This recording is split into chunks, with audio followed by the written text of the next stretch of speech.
What's up, everyone? Welcome back to Summer of Spectrum here on The Spectrum Show.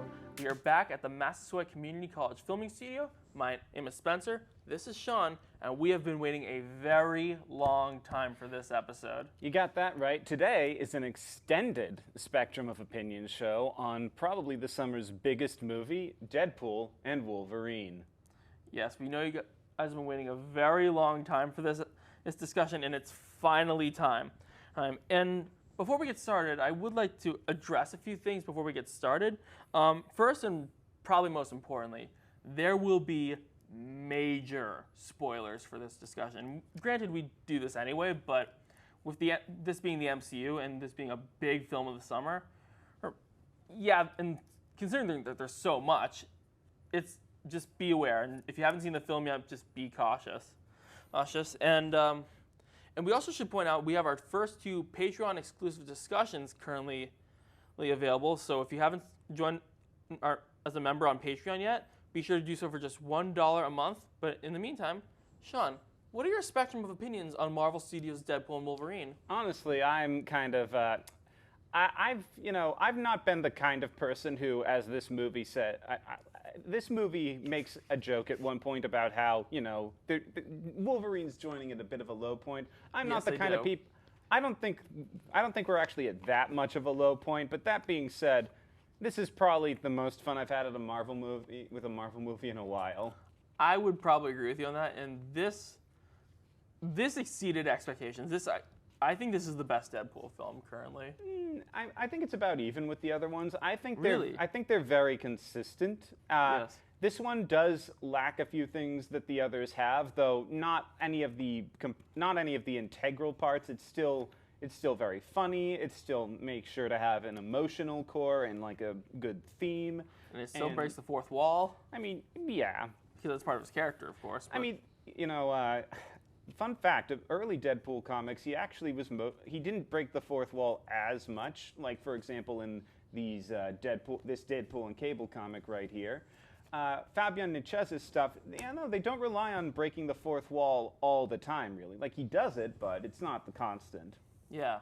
Interesting. I never knew that, actually. But why don't we get into the story of Deadpool and Wolverine? And would you like to sum it up? All right, I can sum it up. So, Wade Wilson, this actually technically picks off right up at the end, after the post-credit scene of Deadpool 2, where, Wade's just going on about through time and stuff with Cable's time machine. So he goes in the Avengers world, tries to be an Avenger because, why not? Sweet Disney bucks, but gets rejected, and this sends him into a funk that,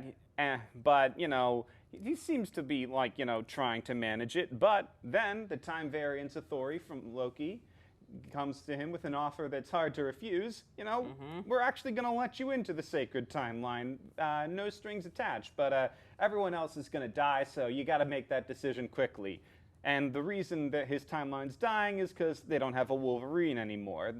Because, Wolverine's an anchor being. He's just too popular. Yeah. He's just too influential. So without him, the universe is going kaput. So Deadpool's got to find a Wolverine, get him back to his universe, and, also fight off Charles Xavier's evil twin sister who he almost strangled in the womb. That is comic accurate. That actually happened. Yes, Cassandra Nova, who we'll get into later. And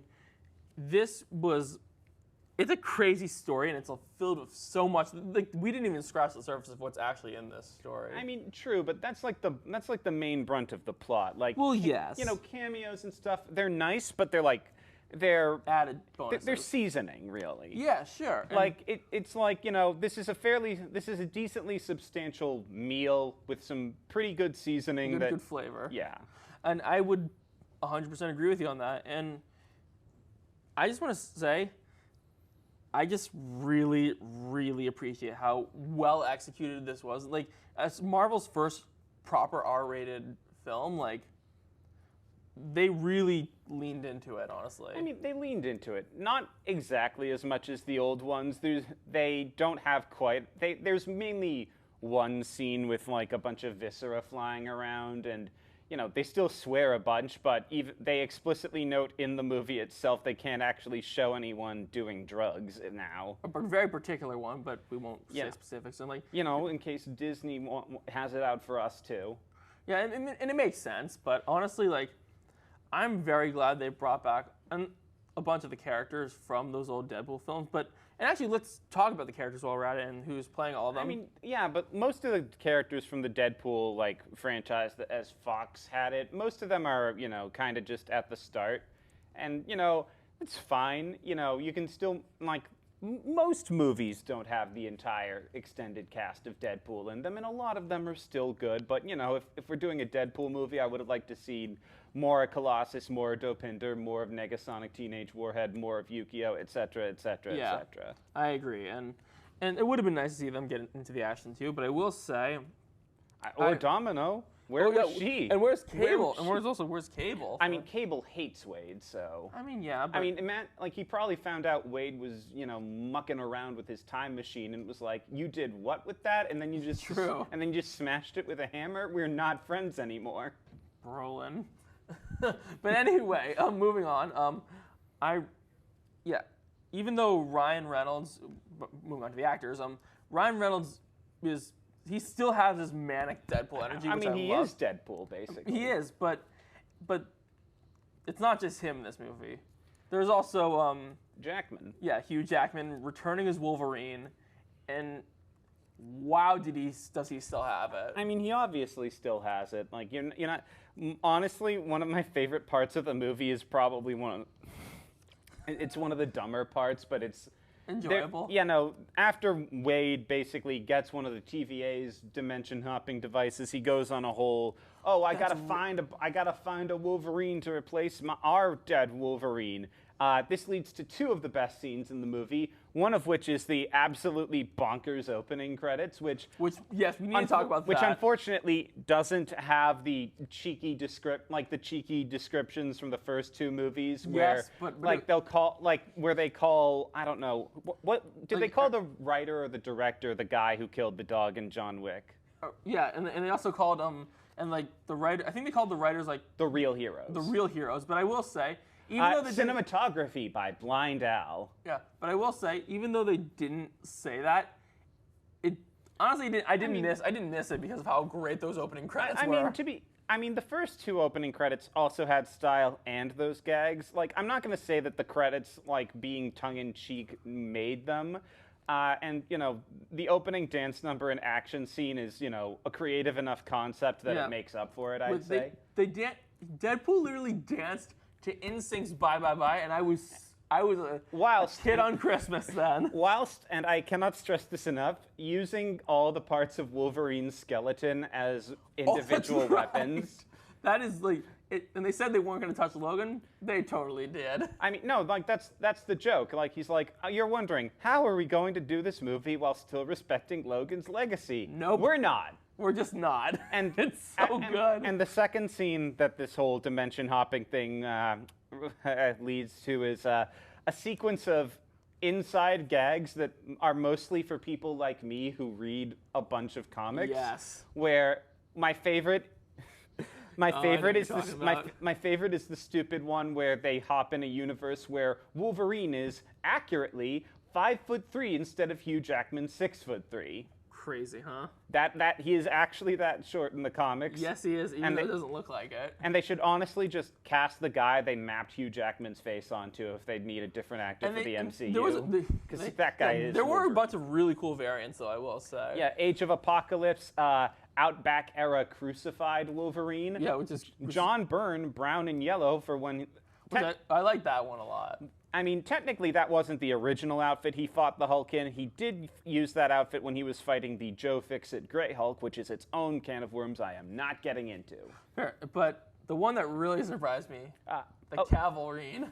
Remember? The Cavalrine. Yeah, they got Henry Cavill to play a variant of Wolverine. And how much you want to bet that he actually is? Honestly, he kind of nails the voice, too. He actually kind of did, which is crazy to think about. I mean, I wouldn't be opposed to him playing Wolverine, but I'm still pulling for a comic-accurate short Wolverine because I think it would be... Or at least a shorter Wolverine. Yeah. Because beggars can't be choosers. Slightly more accurate Old Man Logan and... I like that a lot, too. And the greatest comic book disguise of all time, Patch. Which is Wolverine in an eye patch and a tuxedo. Yeah, that's right. And it looks good, though, I will say. It looks good, though. For what it was, at least. You know, even to this day in the Marvel Universe, no one has realized Patch is supposed to be Wolverine. Somehow. We get the point. But of course, there are more cameos than just Hugh Jackman in a tuxedo. Yeah, we need to talk, but before we get to that, we need to talk about the villain of this whole thing. Oh, Cassandra. Cassandra Nova, played by Emma Corrin, and Jackson, who was off camera, and he'll be in the next episode. He loved Emma Corrin's performance. Oh yeah, they're great. Yes. For those who don't know, Cassandra Nova is the main villain of the Grant Morrison new X-Men run. Oh really? Where she basically genocides a bunch of mutants on the island of Genosha. Here, it's a bit different. Like I said, they keep her absolutely wild backstory vis-a-vis her almost being strangled by Charles Xavier in the womb, which I'm honestly shocked they even just said on screen. As far as villain motivations go, Corrin's Nova isn't the most complex or villain out there. But as far as relishing and just doing a bunch of evil stuff goes, they nail it. Yeah, they just present it well. There's a very kind of it's a very playing with your food type of villain performance. Yeah, it's almost compared to Agatha in a sense. I mean, to an extent, because it's they're evil, but they're having fun with the evil, if that makes sense. Yeah, that sort of thing. And I mean, I think that's actually kind of a first for the Deadpool movies, because in the first in the first one it was Ajax, who was kind of a no fun dude. In the second one it was Cable, kind of. Well, Cable's a no fun dude. Juggernaut was a no fun dude. The guy running the Institute. Yeah, he was a no fun dude. This was more exciting. Yeah, no, even the stuffy TVA jerk is a more Paradox. Yeah. Played by Matthew McFadden, I think. Is that his name? I think that's it. Okay. Even he's a bit more fun. Yeah. And I kind of like that. I like that, after 3 movies, it's kind of appropriate that Deadpool would finally be going up against a villain who's also kind of having fun with the whole situation. Yeah. Incidentally, Nova is basically running the Void, where that place from Loki where all the non-desirables go. Yeah, and it's basically Cassandra's version of the Brotherhood. They put in there basically. Yeah, no, they get a bunch of actors back from the old X-Men movies, including Pyro, who actually has a semi-significant role now. Which is crazy to think about. And there was a bunch of other. I think Toad was in there. I think Toad was there. Juggernaut was there. He was mostly a bit part. Lady Deathstrike. Azazel, who was Nightcrawler's dad before it was. I think there was a Psylocke variant in there. No, that wasn't Psylocke.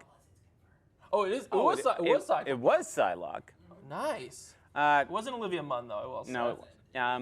Azazel, who was Nightcrawler's dad in the comics before it's revealed that Nightcrawler literally has 2 biological mothers. Oh well. I'm not getting into that. Anyway, moving on. But on the subject of cameos, they were great, honestly. They were some good ones. I mean, a bunch of old actors no one remembers from the old X-Men movies. That's nice. No offense to any of those actors. I'm sure they're all lovely people, but, not as many people remember them as that time Chris Evans was in another superhero movie before he was Captain America. Yeah. Speaking of which... Yes, and he was back as Human Torch. Honestly, the second time I saw this movie in theaters with I was with my sister and a couple of her friends. Nice. I actually noticed that she had to explain that joke to her friend. It's Human Torch from the Tim Story movies. Before Chris Evans, before Captain America was a dot in Chris Evans' eye. Yeah, which is crazy. They even do a nice little fake out where it looks like Cap at first. But then, nope. But there were the 4 best cameos were towards the end of the second act, would you say? Hey, we got X-23, played by Daphne Keane, who you might remember from Logan. It's the same version, by the way. Yeah, right? And honestly, Keane is born to play X-23. Yes. She nailed it. She nails it. Like forget aging into the role. Like this is kind of like almost psychic premonition levels of good casting. Yeah, and then there was also the three. Surprises. Well, I mean, we knew Elektra was in the movie. A bunch of press releases had said Jennifer Garner's Elektra was going to be in the movie, and most people weren't too excited for that because, sorry, Jen, Elektra is not a good movie. But she definitely did the character justice in this, I would say. I mean, yeah, she did for what it was. She did good with what she had. Yeah, and then there was also the two biggest surprises for me: Wesley Snipes' blade, which you're wondering like. How is that even possible? I thought Ryan and Wesley had beef. That was they reconciled. Yeah, that was years ago. No. Not even that. The whole thing was staged. Apparently. I mean, honestly, I imagine a bunch of Hollywood drama is kind of staged. That's true, but honestly, the one that was the one that caught me off guard the most. Okay, the next one is. God, I had to explain this one to my family after I saw it the second time, and because it's like this is industry insider stuff that the average person does not care about. But for me, who does know about it, It was hilarious. It was Channing Tatum playing a comic accurate version of Gambit, which, for those unaware, he was supposed to have his own X-Men Origins film. That didn't end up happening, but.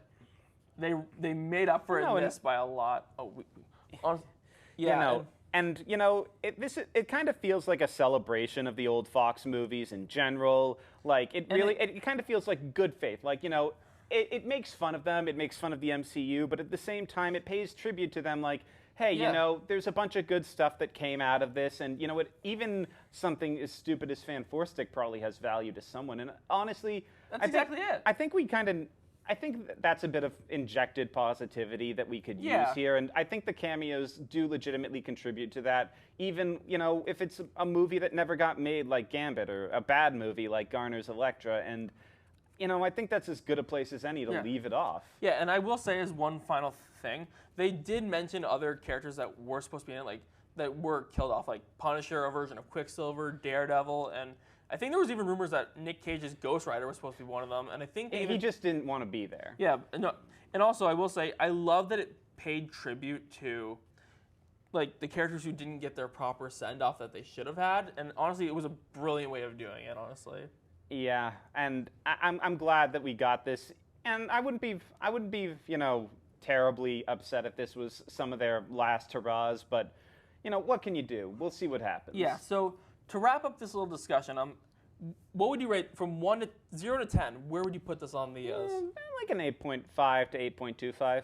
I would say probably 8.5 too as well. So I'd probably agree with that. So thank you guys. Yeah, we've been rambling on way too long at this point. If you want to, get more into Deadpool, try out some of these comics. I'm just gonna rapid fire just show off. Absolutely. So in the meantime, thank you guys so much for watching.